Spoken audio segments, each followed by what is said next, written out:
ये बात उन दिनों की है जब चौधरी चरण सिंह के बाद देश के दूसरे बड़े किसान नेता के तौर पर महेंद्र टिकैत ने अपनी छवि बनाई थी। 90 के दशक और उससे पहले भारत का किसान टिकैत को अपना मसीहा समझने लगा था। महेंद्र टिकैत ने कई ऐसे बड़े आंदोलन किए जब भारत की सरकार को उनके सामने झुकना पड़ा।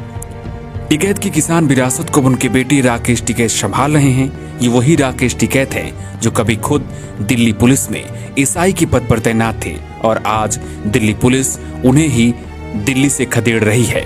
ये बात 1987 की है जब बिजली के दाम को लेकर किसानों ने शामली जनपद के कमरू खेड़ी में राकेश टिकैत के पिता महेंद्र सिंह टिकैत की अगुवाई में एक बड़ा आंदोलन किया।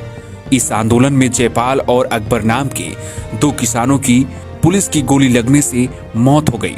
इसके बाद भारतीय किसान यूनियन की स्थापना 1987 में की गई और इस यूनियन के अध्यक्ष राकेश टिकैत के पिता चौधरी महेंद्र सिंह टिकैत को बनाया गया। इसके बाद महेंद्र टिकैत किसानों के हक की लड़ाई जीवन भर लड़ते रहे और अपनी छवि किसान मसीहा के तौर पर बना ली। राकेश टिकैत के पिता महेंद्र सिंह टिकैत की शादी बलजोरी देवी से हुई थी। उनके 4 बेटे और 2 बेटियां हैं। महेंद्र सिंह टिकैत के सबसे बड़े बेटे का नाम नरेश टिकैत है जो फिलहाल भारतीय किसान यूनियन के राष्ट्रीय अध्यक्ष हैं। वहीं दूसरे नंबर पर राकेश टिकैत हैं। राकेश टिकैत किसान यूनियन के राष्ट्रीय प्रवक्ता हैं और इनके 2 छोटे भाई हैं सुरेंद्र टिकैत और नरेंद्र टिकैत। राकेश टिकैत का जन्म मुजफ्फरनगर जिले के सिसौली गांव में 4 जून 1969 को हुआ। इन्होंने मेरठ यूनिवर्सिटी से एमए की पढ़ाई की और उसके बाद एलएलबी भी किया। राकेश टिकैत की शादी 1985 में बागपत जनपद के दादरी गांव की रहने वाली सुनीता देवी से हुई। राकेश टिकैत की शादी वाले साल ही नौकरी दिल्ली पुलिस में लग गई और वो दिल्ली में रहकर ही पत्नी के साथ नौकरी करने लगे। राकेश टिकैत दिल्ली पुलिस में कांस्टेबल के पद पर 1985 में भर्ती हुए थे, लेकिन बाद में प्रमोशन होकर वो सब इंस्पेक्टर बन गए थे। इसी दौरान 90 के दशक में दिल्ली के लाल किले पर इनके पिता महेंद्र सिंह टिकैत के नेतृत्व में किसानों का आंदोलन शुरू हो गया। सरकार की ओर से राकेश टिकैत पर पिता महेंद्र सिंह टिकैत से आंदोलन खत्म करने का दबाव बनाया जाने लगा। ऐसे में राकेश टिकैत ने उसी समय पुलिस की नौकरी छोड़कर किसानों के साथ खड़े हो गए थे।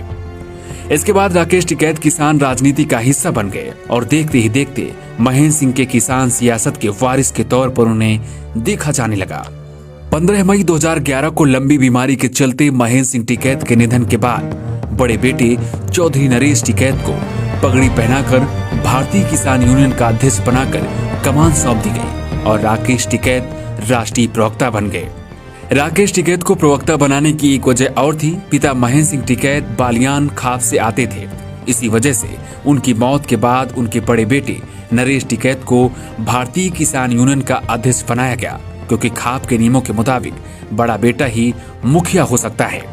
राकेश टिकैत के बड़े भाई नरेश टिकैत भले ही किसान यूनियन के अध्यक्ष हो, लेकिन आमतौर पर भारतीय किसान यूनियन की कमान राकेश टिकैत ही संभालते हैं और सभी अहम फैसले राकेश टिकैत ही लेते हैं। किसान आंदोलन की रूपरेखा आज भी राकेश टिकैत ही तय करते हैं। राकेश टिकैत राजनीति में भी 2 बार किस्मत आजमा चुके हैं। पहली बार 2007 में इन्होंने मुजफ्फरनगर के खतौली विधानसभा सीट से निर्दलीय चुनाव लड़ा था, लेकिन नहीं जीते। इसके बाद राकेश टिकैत ने 2014 में अमरोहा जनपद से राष्ट्रीय लोकदल पार्टी से लोकसभा का चुनाव भी लड़ा, लेकिन फिर भी नहीं जीते। कुछ आंकड़े और किसान नेताओं के मुताबिक किसानों की लड़ाई को लेकर राकेश टिकैत अब तक 44 बार जेल जा चुके हैं। मध्य प्रदेश में एक समय भूमि अधिग्रहण कानून के खिलाफ उनको 39 दिनों तक जेल में रहना पड़ा था। इसके बाद दिल्ली में संसद भवन के बाहर किसानों के गन्ना मूल्य बढ़ाने को लेकर उन्होंने सरकार के खिलाफ प्रदर्शन किया था। गन्ना जलाने की वजह से उन्हें तिहाड़ जेल में भी भेज दिया गया था। राजस्थान में भी किसानों के हित में बाजरे के मूल्य बढ़ाने के लिए सरकार से मांग को लेकर आंदोलन कर चुके हैं, जिसके बाद टिकैत को जयपुर जेल में बंद किया गया था। अब एक बार फिर से दिल्ली में हुई हिंसा को लेकर राकेश टिकैत चर्चा में है।